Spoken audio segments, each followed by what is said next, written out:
Hey everyone, Brian Zayn here, back once again with my review of this past weekend's Money in the Bank Premium Live event from the O2 Arena in London, England this past Saturday.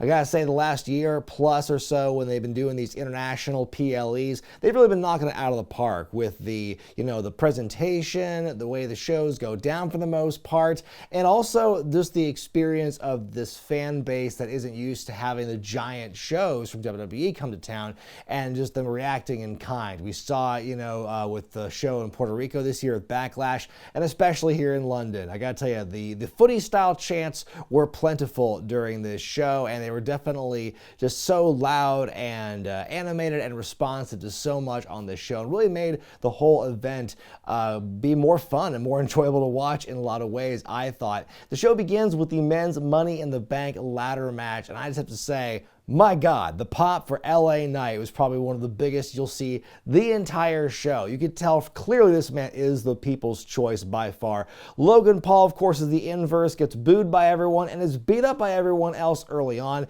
Everything LA Knight does in this match, though, gets a massive pop. Butch gets out a table and a cricket bat. Ricochet with a damn plancha through a ladder to the outside. Ricochet is the MVP of this match by far. 450 by Rico onto Butch and Escobar on the ladder bridge. Just a human highlight reel in this thing. Speaking of which, Butch with the moonsault off the ladder. Kind of a scary moment near the end, though, when Rico and Logan get knocked off a ladder into the ropes and they collect themselves into a Spanish fly off those ropes through a table. It does not look good. It is amazing Logan Paul's face or neck or shoulder or collarbone didn't break on impact after that bump to the table there. Speaking of nasty bumps, I didn't like the way Butch fell down into that ladder back first. That looked pretty gnarly. LA Knight goes on a huge tear here, but Damian Priest with the broken arrow of sorts off the top of the ladder onto Knight. He grabs the briefcase and he wins. This one gets 4 out of 5 stars for me. I tell you what, they keep upping the ante and raising the stakes every time they do one of these ladder matches, and this one's no exception.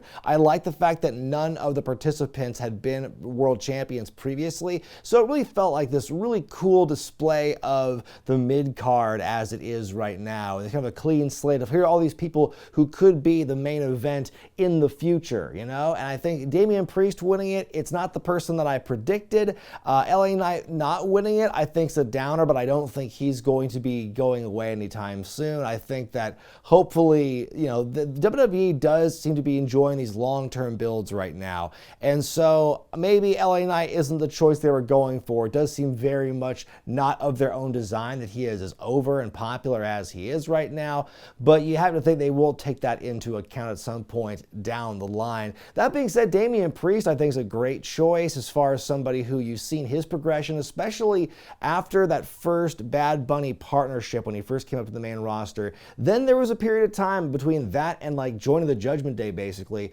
where there were times where I felt like he was in serious limbo or that his career was kind of, his arc didn't seem that strong. But then when he got into the Judgment Day, and since that team has just taken off as a whole for the last year or so, I think that it's done wonders for his career. Everyone's in that group actually, and so for him to have Money in the Bank, I think that's great and opens up a lot of possibilities down the line. I think Logan Paul being in the match was good for a couple of reasons. Like, he did add to it. I think that having the field as it was without Logan Paul, it was very babyface heavy where there's no clear antagonist, just someone you really don't want to win. So I think Logan being there is kind of this red herring as this character who is not very well liked among the fan base, and so there's that doubt and that sets in. Oh my God, is he really going to win? I know a lot of people were upset about that idea in the build up to this show, so I think that did its job, because him getting beat up and everything that would happen I think was a good kind of way to express, to kind of respond to what the fans' reaction to it was, and hopefully he's okay after that incredibly ridiculous bump. Bud Light paying a lot of money to be featured prominently on this show. I wonder if anyone's thinking of boycotting the company after seeing that. On we go now to the women's tag title match as Ronda Rousey and Shayna Baszler defend against Liv Morgan and Raquel Rodriguez. Early on, the challengers looking pretty strong here. Raquel hurling her own partner out of the ring and onto their opponents. The champs work over Liv's previously injured shoulder for a good while. Liv doing a good job selling that, though. Liv and her furry leg covers are getting whooped here. Ronda catching Liv in the ankle lock at one point. Morgan's able to make the hot tag to Rodriguez, who is all power when she comes in. Ronda comes back in with a top rope armbar, which gets turned into a big power bomb. Baszler and Liv are back in the ring. Kirifuda clutched the challenge challenger, but Liv fights out. Ronda tags in, then Shayna just snaps on her own partner to the shock and delight of the crowd here. The Tejana Bomb, Oblivion, new tag team champions. What just happened? The match itself, I'm going to give 3 stars out of 5. I thought it was pretty solid. I think that Liv does really well when she's that kind of character in peril, and her selling, I think, really helps put things over the top and really kind of hooks you in with the story. The twist at the end was certainly a surprise. There was nothing on TV, I don't think, to really predicate what was going to happen here. It seems that what they're going for now is, Ronda versus Shayna, as Ronda's getting ready for her contract to expire. Probably wants to put her friend over on the way out, which would be pretty cool. I'm wondering, though, is Ronda going to be the babyface in this exchange? Because I don't know if that's going to get over very well, but it's hard to put Shayna in the babyface spot either, because, that's a pretty dastardly thing she did there in kayfabe. Caleb Braxton backstage with Damian Priest, Senior Money in the Bank. He says he's thinking about all the titles he could cash in on with his briefcase, but he says no matter what he picks, he will be the new champion. After a brief Mission Impossible break, it's time for the Intercontinental Championship match as Gunther defends against Matt Riddle. I like how Michael Cole mentioned their history together in progress as opponents well before this match happened.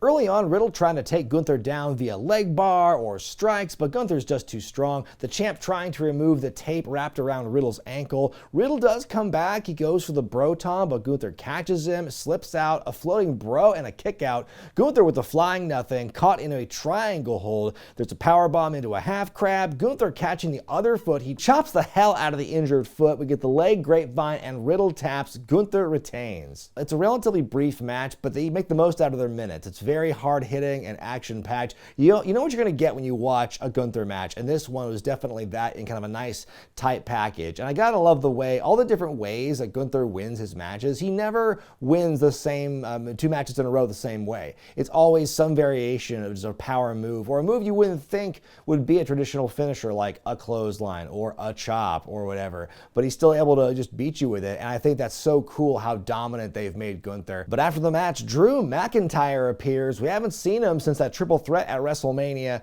We get a stare down. The fans are digging this. Then give us a kiss and the Claymore, and Wade Barrett calling him a one-man band of destruction. Now this should be a good feud. Those rumors about Drew's contract wrapping up and him being gone, apparently not the case here, so good to see Drew back. And yeah, I'm going to be digging this feud here with Drew and Gunther. Moving on to Cody Rhodes versus Dominik Mysterio. It's crazy to think that this match was rumored at one point, I think, to have been like maybe the last match on the show, which I don't know what reality this match could have belonged there, even if it was booked drastically different than how it was here. But basically, here's how it begins. You've got Dom coming out with mommy herself, Rhea Ripley, with Dirty Dom written on her cheek. Cody with the Union Jack on his jacket tonight. And man, these folks in the crowd know all the words to Kingdom. Cody and Dom do a little chase around the ring. Dom slaps Cody, who then reveals that his previously broken arm is now A-OK.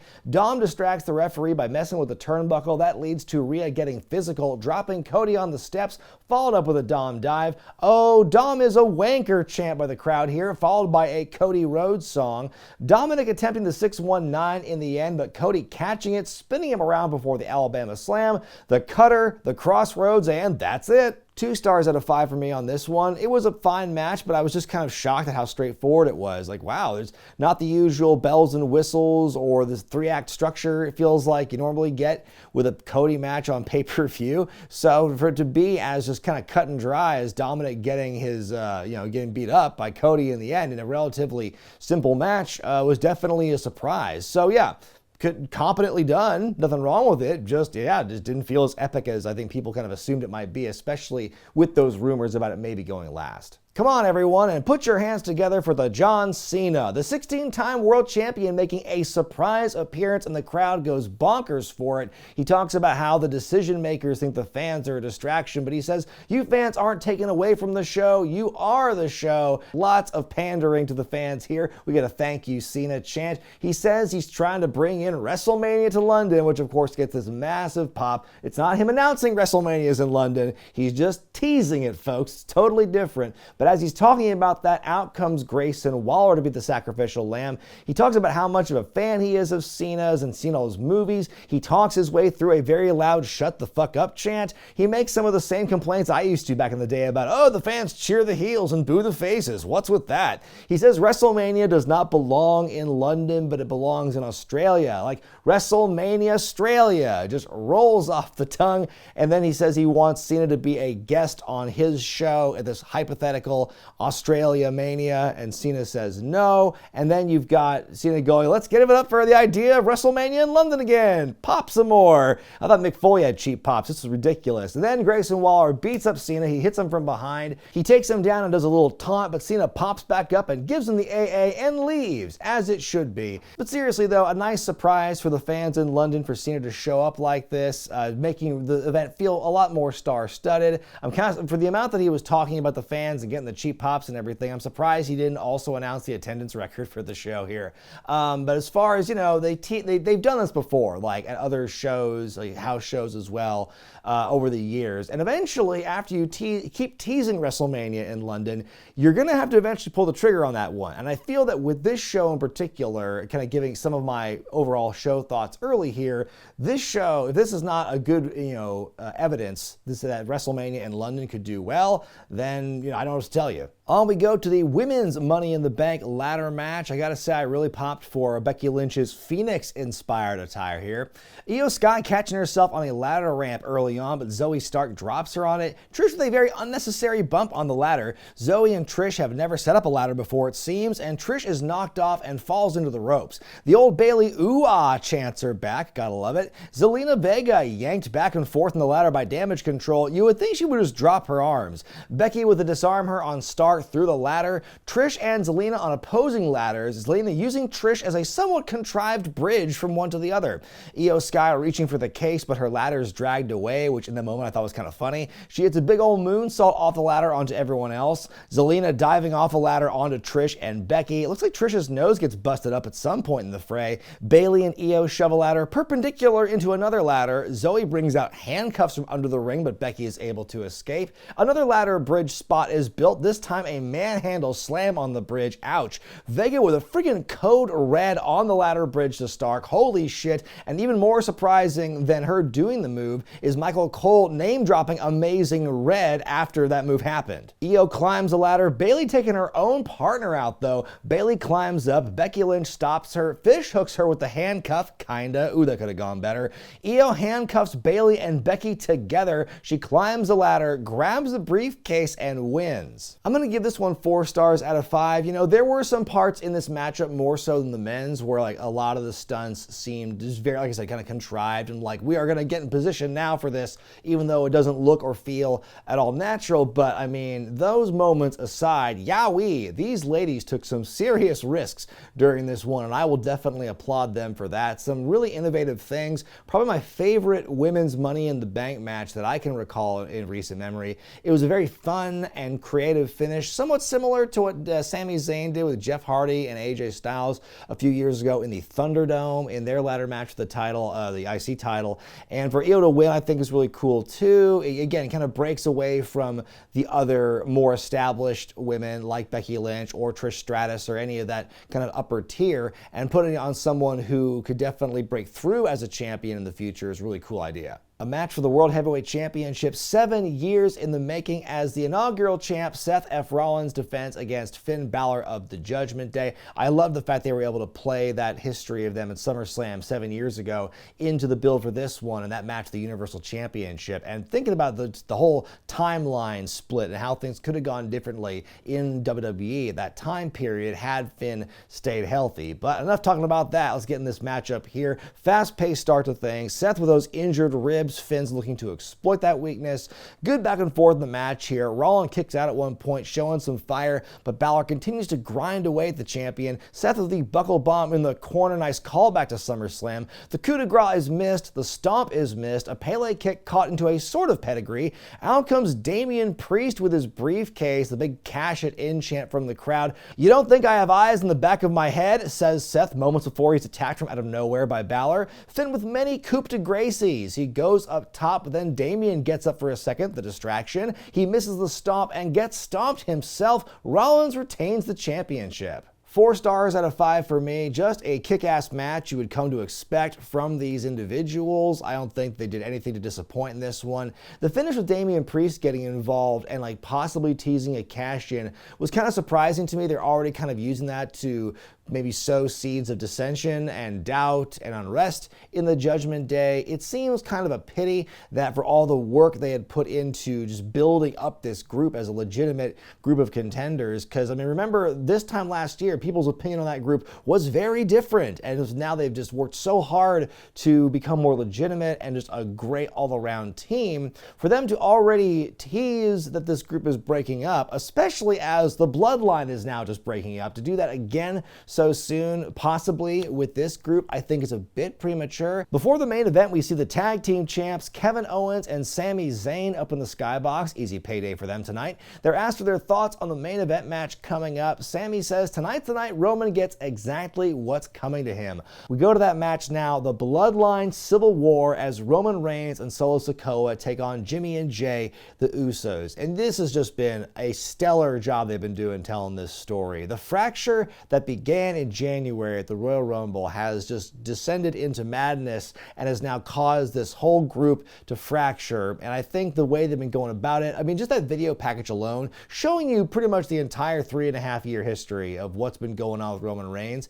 has been, it was just really well done and perfectly just captured every single important point in this storyline with the Usos, with Solo Sikoa, with Roman Reigns. It's all been so well done. And the great thing is you now have like all these big stars that have been built up kind of simultaneously here, which I'll get to more a bit after we talk about this matchup. Also, how jacked must Paul Heyman's traps be with all the hardware on his shoulders during these long matches? Jay taking the heat for the first part of the match here. We get a comeback attempt in the corner with a double kick. Solo still snuffing it out. If you hate Roman, stand up song, followed by if you hate Roman, sit down song. Roman beating up Jimmy for a while. Nice cutoff from a tag by Solo. We get the hot tag to Jay and Sikoa. Jay with the rock punches. Jay even sees the blind tag. Roman cutting him off, does the ooh-ah, but then he gets a double spear. Jimmy goes for a splash and falls into a guillotine, though at first it kind of looked like he just DDT'd himself from the top rope. The referee takes a bump. Who'd have thunk it? Though I have to admit, I totally lost my shit during the replay when I heard how the referee sold it. Ah, God! We get a spear and spike combo. Jimmy and Jay are stacked up. Roman covers. The referee comes to and counts, but we get a double kick out. Jimmy's placed on the announce table. Solo goes for the splash from the barricade, but Jimmy rolls out of the way. Spear by Roman. Jay kicks out, hits a low blow in the process. What a callback. Super kicks, the splash, the pin, and the win. I'm going to give this match 5 stars out of 5, because you know what? Jey Uso did it. He freaking did it. The 3.5-year run of not getting beaten, Roman Reigns finally loses a match, and it's a huge moment, and it is treated as such, it is responded to as such, and the match and everything they did to build up to that was so well done. That is just like WWE brand of storytelling done at its true best, in my opinion. Even though I had been spoiled on social media, I didn't watch this main event until Sunday afternoon, so I had been clearly spoiled by this point as to what happens, but even though I already knew what was going to happen, in that moment watching it, I still was in disbelief. I felt my heart kind of skip a beat in that moment because I was so drawn into it. It was so well done. So yeah, I guess the full 5 for me because that's storytelling. And here's the thing. Even if, regardless of what happens in the inevitable singles match with Jay and Roman, that doesn't matter because this is the bigger moment just from a storytelling perspective because of that huge blow to Roman's empire. And I think by this match even happening and going the way it did, this pretty much has to solidify the Usos as the greatest tag team in WWE history, not just for the number of reigns they've had and the length of their last reign, the record-setting one and all that, but just the fact that they have been so vastly elevated in this storyline to the point where they are frequently part of main events, and they are, kind of on that level and are able to hang with and defeat, like, the undefeatable Roman Reigns. Think of all the times in wrestling, but in particular WWE, because this was always a big trend, where, like, the singles star, the top singles guy, can handily defeat the tag team champions or whatever other top tag team is around that has, like, great chemistry, and they're also really experienced and strong, and the solo guy beats them. That's, like, how it's always been, it seems like. But for, again, the Usos to be able to beat not just the team with Roman Reigns on it, but to beat Roman Reigns after all this time is such a big deal for them. And there's so many different ways you can tell this story going forward with all four guys, because they're all going to be, and I would assume are going to have to all go their different ways at some point. And you have just kind of created, or you've got, and you've made three more legitimate stars who can be put into any number of upper tier storylines and have it be believable because of their association with him. And that's not even including how Sami Zayn was elevated earlier this year. So this whole Bloodline scenario, it has created stars, and they are just ready to get out there and do great things, I feel. But we got to wrap this storyline up. But I mean, I can't say enough good things about how this match went down and just where we've gotten to here. It makes it feel like the whole journey has been worth it, because, Lord knows I've been one of the people who have at times complained and groaned at the length of this run. And even though we complain about the journey, sometimes the end result, or at least, the payoff, is worth it. It makes it worth watching, and it makes it feel so much more cathartic. And this is one of those times. My grade for Money in the Bank 2023 is an A. I really loved this show, just top to bottom. I think that almost every match had a moment or two, either during the match or immediately afterward. Cody and Dominik probably was the weakest match of the whole show, but even that wasn't a bad match per se. I think that WWE this year has really been killing it with their premium live events. I haven't seen a bad show this year in terms of the pay-per-views. And if the biggest kind of like boo face we can have about something in booking this year with the company is Cody losing at WrestleMania, I think if that's the biggest problem in the grand scheme of things, at least when it comes to their PLEs, I think they're doing a lot of the right things. And I think, building that long, slow build, again, sometimes it pays off. And we saw it pay off in a lot of ways here with that main event. And the Money in the Bank matches were all just spectacular car crashes at times, lots of fun moments in those. And yeah, just crazy stuff happening all across the board. It makes me pretty excited to see how the summer will continue for WWE. But those are just my thoughts, folks. What did you think of Money in the Bank this year? What do you think is going to happen with those briefcase winners and the Bloodline? We can't forget about that. I want to hear about it all in the comment section below. Be sure to give the video a thumbs up if you like it. Subscribe to the channel. Hit that bell icon to get all the notifications. Well, folks, this week, of course, is 4th of July, holiday week here in America. It's also going to be the 30th anniversary of that fateful day when Lex Luger body slammed Yokozuna on the deck of the USS Intrepid. And this week, I'm going to be covering Lex Luger's time in the WWF. Stay tuned for that on Wednesday. But until then, folks, I'm Brian Zayn, and I'll see you next time.